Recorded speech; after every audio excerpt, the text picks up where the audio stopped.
রান্না বান্না করব অথচ এমন সমস্যা ফেস করতে হবে না, এটা একেবারেই অসম্ভব। প্রতিটা গৃহিণীদের এই ঝামেলাই কম বেশি পড়তেই হয়। গৃহিণী মানেই এটা সহ্য করতে হবে।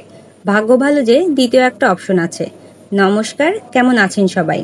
ঘুম থেকে উঠেই সকালের কিছু বাসি কাজকর্ম ছিল, সেগুলো কমপ্লিট করে নিলাম। তারপর চলে আসলাম রান্নাঘরে। রান্নাঘরে এসেই থালা বাসনগুলো গুছিয়ে রাখছি। রাতে সব ধুয়ে কিচেনটা ক্লিন করে রাখি, তাহলে সকালের কাজটাও এগিয়ে থাকে। আর কিচেনে এসে যদি দেখা যায় পরিষ্কার পরিচ্ছন্ন সবকিছু গোছানো, তাহলে কিন্তু অনেকটা শান্তিও লাগে। আর রুটি তৈরির জন্য আটা সিদ্ধ করে নিয়ে ভালোভাবে মেখে নিয়েছি। তারপর লেচিগুলো তৈরি করে নিচ্ছি। আর লেচুগুলো গরম অবস্থায় পিড়িতে নিয়ে সেট করে নিলাম। ঠান্ডা হয়ে যাওয়ার পর সেট করতে গেলে তেমন একটা ভালো হয় না। গরম বলতে যে খুব বেশি গরম তা কিন্তু না, হাতে সহ্য হয় এমনটা। তারপর রুটিগুলো বেলে নিয়ে এখন ভেজে নিচ্ছি। সবগুলো রুটি আমি একবারে বেলে নিয়েছি। একটা করে বেলা আর একটা করে ভাজা, এইটা আমি পারি না। আজকে রুটির সঙ্গে কোনো কিছুই রান্না করব না, কারণ আম কাঁঠাল রয়েছে। অবশ্য আম কাঁঠাল থাকলে আর কি লাগে। রুটি ভাজা হয়ে গেছে, মাত্র 5টা রুটি তৈরি করেছি। রুটি বানানোর একটা প্রধান সমস্যা হলো সবকিছু নোংরা হয় বেশি।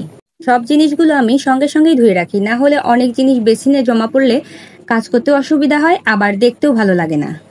দুপুরে রান্না করব চিকেন, তাই চিকেনটা ভিজিয়ে রাখলাম। আর এদিকে পেঁয়াজগুলোও কেটে নিচ্ছি। কিছুটা চিকেনে দেব আর বাকিটা আলু উচ্ছে ভাজিতে দেব।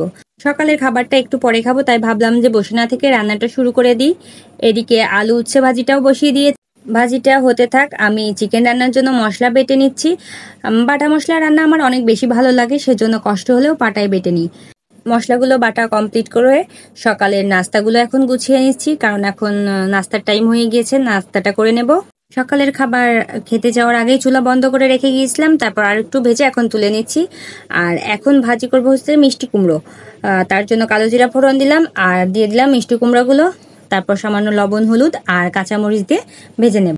এত সিম্পল একটা রান্না, তারপরও কিন্তু খেতে অসাধারণ লাগে। আর কুমড়ো ভাজি হতে থাকে, এদিকে চিকেন রান্নার জন্য আলুগুলো ভেজে নিচ্ছি। লবণ হলুদ দিয়ে লাল লাল করে ভেজে নিচ্ছি। আলুগুলো লাল করে ভেজে চিকেন রান্নাতে দিলে চিকেনের ঝোলের টেস্টটা যেন বহুগুণে বেড়ে যায়। আলুগুলো তুলে রেখে ওই তেলেই দিয়ে দিলাম ফোড়ন, তারপর দিলাম রসুন বাটা। রসুনের কাঁচা গন্ধ চলে যাওয়া পর্যন্ত কষাবো, তারপর বাকি মশলাগুলো দিয়ে দেবো। কারণ রসুনের কাঁচা গন্ধটা কিন্তু খাবারের স্বাদ বা স্মেল দুটোই নষ্ট করে দেয়। আর বাটিটা ধুয়ে দিয়ে দেবো সামান্য পরিমাণ জল। মশলার বাটি ধুয়ে জল দিলে নাকি রান্নার টেস্ট ভালো হয়, কথাটা কতটা সত্য জানি না, তবে গুরুজনেদের মুখে শুনেছি। আর এই তো সমস্যার সূত্রপাত, মশলা অর্ধেক কষানো হতে না হতে গ্যাস শেষ হয়ে গিয়েছে। গ্যাস এমন একটা জিনিস যেটা রান্না করতে আসলেই শেষ হবে, কারণ এটা তো আর অন্য কাজে লাগে না।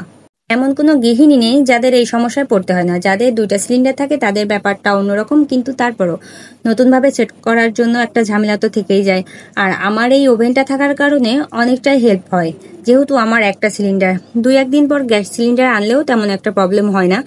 আর শহরে তো তেমন একটা কারেন্টও যায় না, যদিও ফোন দিলে আধা ঘন্টার মধ্যেই সিলিন্ডারটা লাগিয়ে দিয়ে যায়। কথা বলতে বলতে চিকেন রান্নাটাও হয়ে গিয়েছে, নামিয়ে নিচ্ছি। তারপর সব খাবারগুলো একে একে টেবিলে গুছিয়ে রাখবো। আগের থেকে সবকিছু গুছিয়ে রাখলে দেখা যায় খাওয়ার সময় ঝামেলাটা কম হয়। টেবিলে সবকিছু রেখে এখন ভালোভাবে ঢেকে রাখবো।